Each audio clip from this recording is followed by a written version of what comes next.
aw bismillah Lumière TV ka walasa ka kunafoni aw ka kunafoni min bi dawma to dum kana bamanaka min bi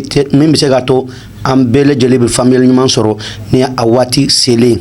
aw denge na balmake ale bina kunafoni la soma ando ya Madou Sala Touré funne dimashi ale tiga be camera la bi se gato aw bi se kana jasoro fo aw sugora la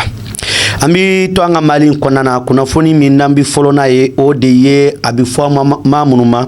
ko les diplômés de la licence en droit ko désormais ko be se ka concours min be se ka to o bi mansira sur o koni soro no o magistrature concours ye no ye anga na fo juju munumbe anga critique désormais licence en droit mo be se ka o concours ke ni hakina nunu bara no bele jeli sigra 5 ans le 14 août dernier no ye 14 août temene akoni kera conseil des ministres do le konana gouvernement ka nyonye bado konana nda fama ko conseil des ministres ibina ye ka foko wuli ka joni bara ko bebe ka kembe se ka to mali dem bebe se ka concours ke kata o tayoro la pour que ka 5 mali deme ka bara ka nyuma ka ke kanyesi anga jamana ima namboro la ambi to anga jamana konana e bi ndo ye tubabu kalo tile muga ani woro utukalo samba fla muga anani ibina ye ka fo ko ministre minga baranya chilembe na fo transport koma ani infrastructure ko madame Dambele ale koni ya ko uliga jo okera bi kanyesi mauma mamunu ka bare ina fo mobile bolu ni mobile barawi aya nyinu fe ka fo ko ulu ye nyonye bado ke nyonye mi ni akera ina fo conseil ministre balena min kera joma temene to abukalo tle muga ani saba samba fla muga ani nani uya jira ka fo ko uliga jo ni bara bele jele bisaka ke min bi se ka te jamana in koni ale bi se ka deme ke ka nyesi fɛnw kɛ cogo ma ni y'a ko ta k'a lajɛ i bɛna ye k'a fɔ ko ministre kɔni n'o ye madame Dambele kɔni y'a jira k'a fɔ k'u ka wulikajɔ n'u ka baara in ninnu kɔni ko o bɛɛ lajɛlen kɛ kun ye ka dɛmɛ ta ka ɲɛsin malidenw ma min bɛ se ka to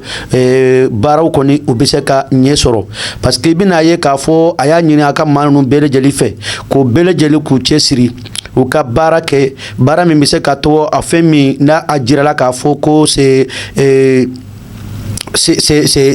catastrophe nationale no o de ye inondation ba minnu kɛra an ka jamana in kɔnɔna na waati tɛmɛnen ninnu na a y'a jira k'a fɔ ko bɛɛ lajɛlen ka baara kɛ bɛ se ka to dɛmɛ ani dɛmɛ bɛ se ka ɲɛsin maliyɛnw bɛɛ lajɛlen ma wa bɛɛ lajɛlen k'u cɛsiri bɛɛ lajɛlen ka dɛmɛ kɛ ka ɲɛsin malidenw ma nin hakilina ni baara ninnu kɔni ye hakilinaw ye minnu taara conseil des ministres kɔnɔna na hali sisan an bi to o conseil des ministres kelen kɔnɔ Mali gouvernement a y'a jira le vendredi 23 août 2024 k'a fɔ ko inondation minnu kɛra an ka jamana kɔnɔ ko désormais ko olu b'u jate komi n'a fɔ état de catastrophe nationale n'o de ye ko galayew ye ko belebelebaw ye ko tiɲɛnikɛ fɛnw ye fɛn minnu bɔra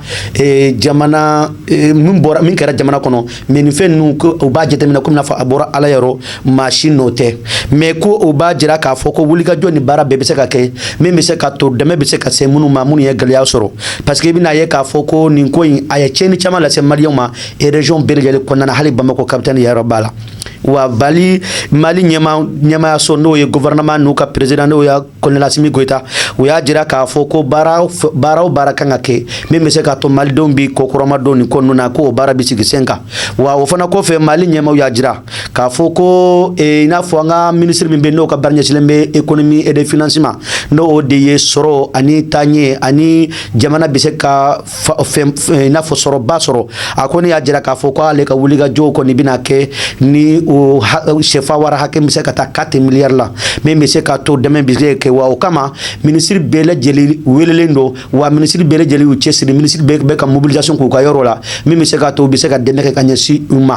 o hukumu kɔnɔna na an y'a mɛn ko ministre du commerce et de l'industrie Musa Alassane Diallo k'a ka wulikajɔ kɔni bɛnna ka ɲɛsin secteur privé mɔgɔw ma k'u rencontrer ka ɲɔgɔn ye nin ko ninnu baaraw bɛ se ka ɲɛ cogoya min na u kɔni b'o wulikajɔ n'o baaraw la nin waati in na kunnafoni min mana a b'a kɔnɔ n'Ala sɔnna ma an b'o lase maliyɛnw ma n'an bɔra o la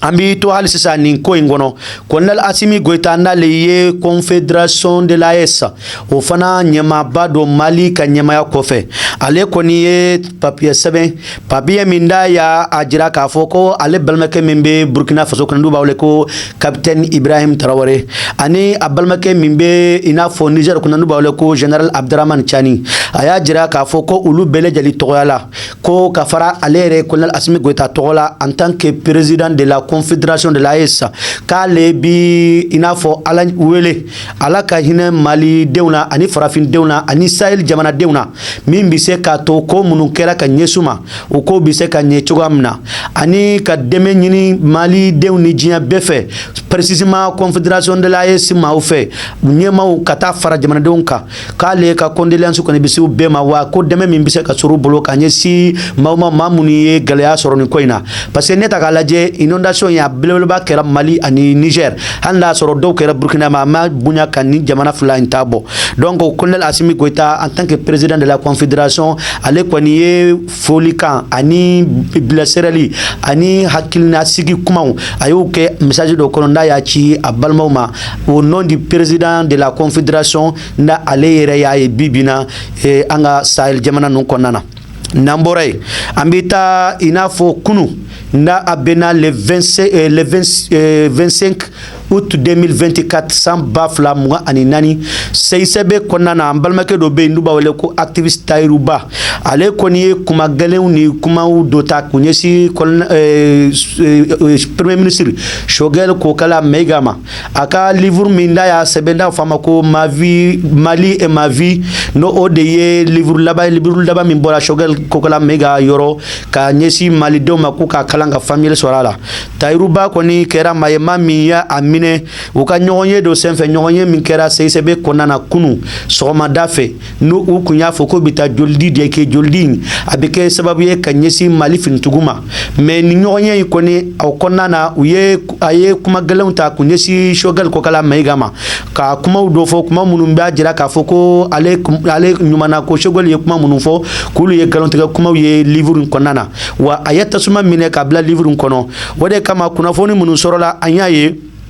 demsonu do be na bi fuma ko urwa modern sigaso ka fe no uli ye communiquer ke ka jira ka fo kuti jena ni ko sugu ne munu flen ga kenie ko Choguel ka bunya uga ma bado Mali premier ministre do ni ye kuma do fo Choguel ma bi ima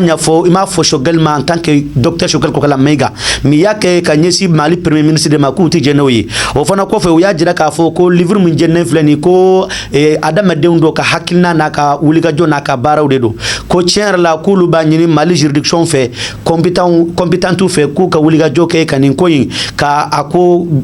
sege ka wuliga joke ka baro min kan ka kono ko parce que kambi jamana min na fama ko l'état de un pays d'état de droit wa o fana ya jira fana ka fuka kuma nun konna na ko nin ko nun ku ba fe akadani ma ko nin nyona kana ke ble wa ambito halisa o kadir ko len konna na seisebe ma ko ne nyonye bado ke bi o nyonye min kere bi wa jira ka foko Tayruba ko ni ko seisebe portuka kana se no mataka jok mataka do seisebe konna wa ko ulu ya interdit ma be ko obisa ke sababu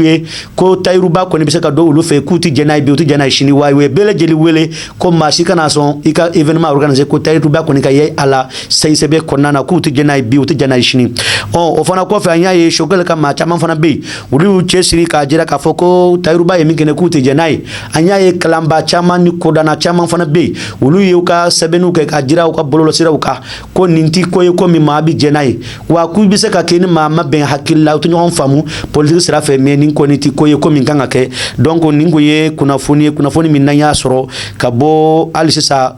jamana in konana ka bo dimashi kunu dimashi kana bila namboray ambita anga forces armées maliennes Europe uka nyema so nuba wele ko chef d'état-major général des armées maliennes ale koni kuna foni dodi kuna foni mindira 25 août 2024 ndo ye kunu dimashi aya jira ka foko Mali finitugu ku ye wulika jodo ke wulika jo min kera sababu ye ka inafo mission do o mission ye ni abfama ko wulika jo anga todum kana ka koni kera tinzawaten na ale fleni anga jamana yoro mi wele ko Kidal no ye anga 8e région ye ko okoro yanfana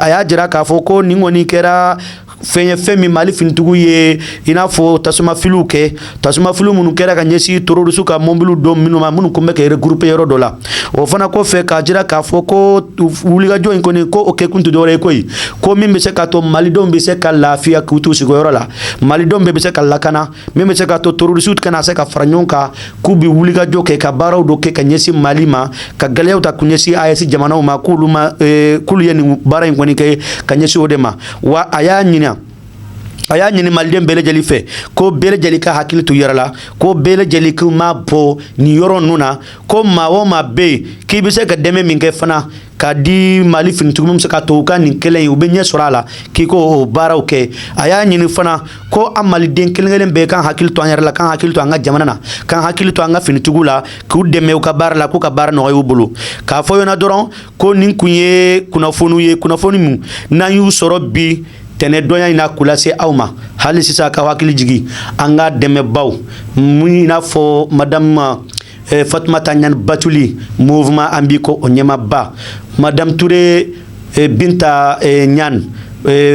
mouvement an b'i ko ɲɛmaaba dangan o fana kɔfɛ Toliti groupe ma bɛɛ mouvement an b'i ko jama bɛɛ an b'u bɛɛ fɔ yan k'u waleɲuman dɔn olu de y'an dɛmɛbaw ye olu fana kɔfɛ an dɛmɛba wɛrɛ bɛ yen n'o ye yɛlɛ électronique Mamutu ale kɔni fana an b'a fɔ kosɛbɛ ka waleɲuman dɔn wa n'Ala sɔnna ma an bɛna wuli ka bɔ nin sigiyɔrɔ in na yɛlɛ électronique Mamutu ale ka i n'a fɔ publicité o bɛ tɛmɛ maa o maa bɛ yen électronique minɛnw de ka d'aw ye maa o maa bɛ yen k'i a ka di ye i ka minɛn ɲɛnama sɔrɔ i boli biribiri ka ɲɛsin Mamutu Tarawele ma i bɛ minɛn ɲɛnama sɔrɔ a bolo fune Dumasi halisa ka hakili jigin ale tigɛ bɛ caméra la Amadou Sala Touré kuma bara kun bɛ n bolo a y'a kan mɛn n'Ala sɔnna ma sini nin waati kelen an bɛna ɲɔgɔn sɔrɔ Lumière TV sanfɛ n bɛ se ka to kunnafoni jɛlen ka walawala k'a d'aw ma a kɛcogo ɲuman na. Balimakɛw n balimamuso électronique minɛn de jɔrɔ bɛ aw la o banna pewu walima sokɔnɔminɛnw misiri kɔnɔminɛnw studio minɛnw salle de conférence minɛnw fo ka taa se bafulu minɛnw ma mɔgɔ kelen pe sɔrɔ yɔrɔ kelen pe hatɛ fune Dumasi Cheikh Mamutu Tarawele yɛlɛ électronique a filɛ nin n'i bɔra Membo sirafara la k'i bi yɛlɛ ka taa centre Mable fan fɛ yanni ka fara juste i bi i côté gauche lajɛ yɛlɛ électronique Cheikh Mamutu Tarawele i b'a sɔrɔ yen nɔ i mɔgɔ mana se minɛn o minɛn ma a minɛn bɛɛ lajɛlen bɛ yen i n'a fɔ baffle guitare lampadaire chaise micro piano b'o la batterie ampli microphone fo ka taa se lumière ma maa o maa bɛ yen k'i b'a fɛ ka galon bɔ n da o tumana sa boli biribiri i ka taa se yɛlɛ électronique Cheikh Mamutu Tarawele ka yɔrɔ la n'i ye ɲɔgɔnmɛ bila cɛncɛnkulu sanfɛ tɛgɛ t'a yira tuguni dɛ o ye cɛ ye fune Dumasi o tumana sa an bɛɛ lajɛlen ka wuli ka jɔ kɛ an ka Mamutu Tarawele ka yɔrɔ sɛgɛrɛ yɛlɛ électronique hatɛ